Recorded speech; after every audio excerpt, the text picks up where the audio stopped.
about this. And you have to know about this because the Federal Reserve should be about protecting the soundness of our dollar, not inflating it and not destroying it.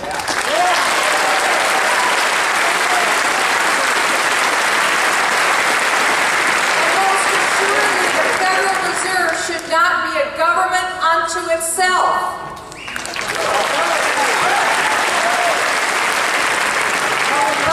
But why should you care? Why should you even care about this?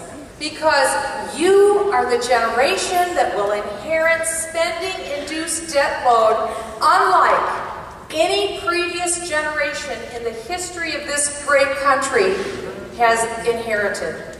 From the Revolutionary War until the present, our government has spent $6.4 trillion on wars.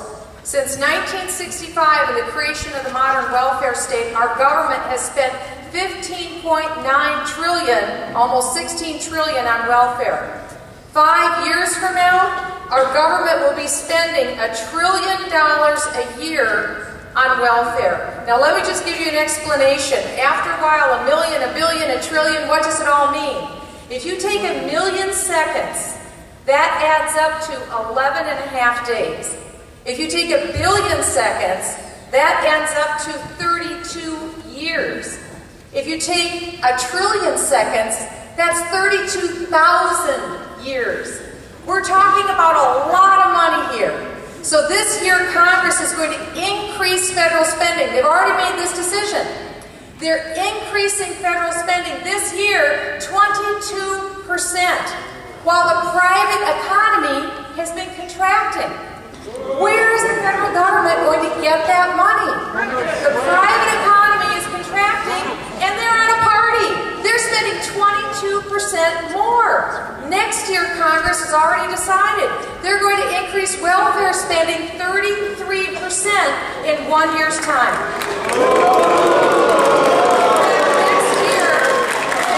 Next year, government is going to spend more on welfare in 1 year. This is just one example of how government is spending our money.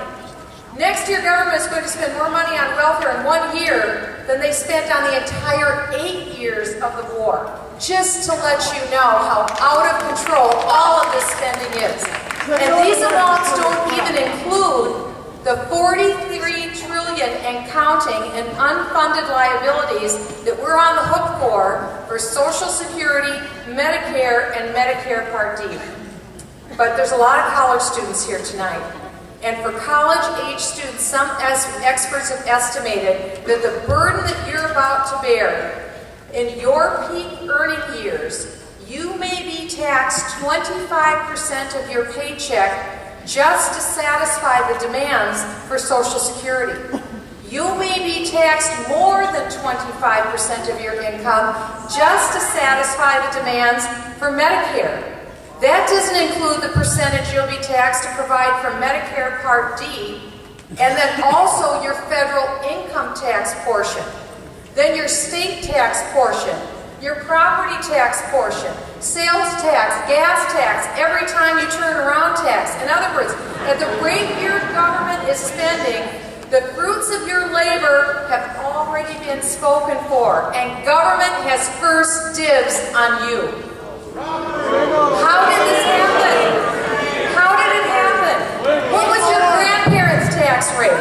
Back in 1950, a family of 4 earning the median income paid 2% of their income in taxes to the federal government. What was your parents' tax rate? In 1995, your parents paid 25% of their income to the federal government.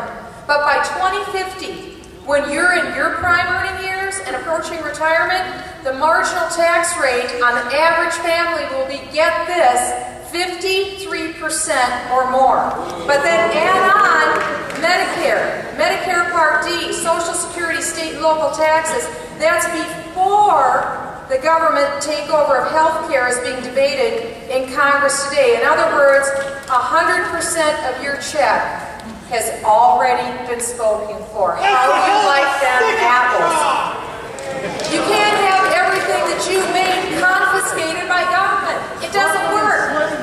And the fear is this, that in order to pay the Federal Reserve will be printing worthless money and inflating the money supply and debasing the value of our dollar. Because inflation is our cruelest tax of all. And all because Congress, the President, the judiciary, they've all failed. They've all failed to follow the limits on the jurisdiction that was enumerated in the Constitution of the United States. Article 1, Section 8 limits the power of the United States Congress, and Congress has blown through its limitations.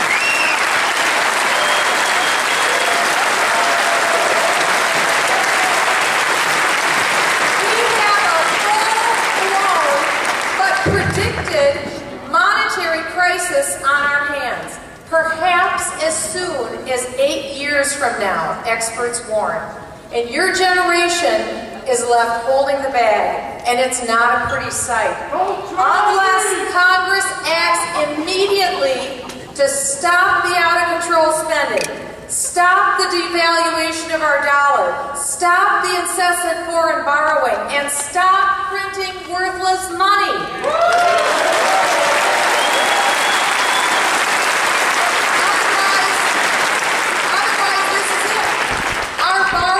Like China and Japan will insist on replacing the American dollar with a new international one world currency. You've already heard about this from China, Brazil, South America, now the United Nations.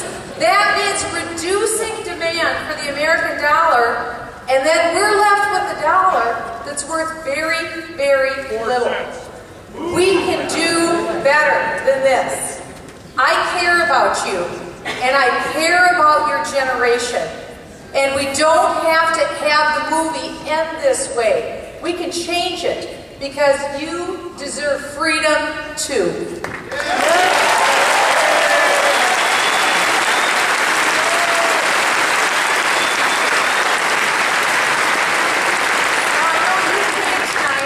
Someone for whom I have great respect and great esteem, and someone that I have enjoyed getting to know in Washington. Congressman Ron Paul is one of the leading advocates of freedom in our nation's capital. He's worked tirelessly, as you know, for constitutional government, for low taxes, for free markets, and the topic we're here to discuss tonight, sound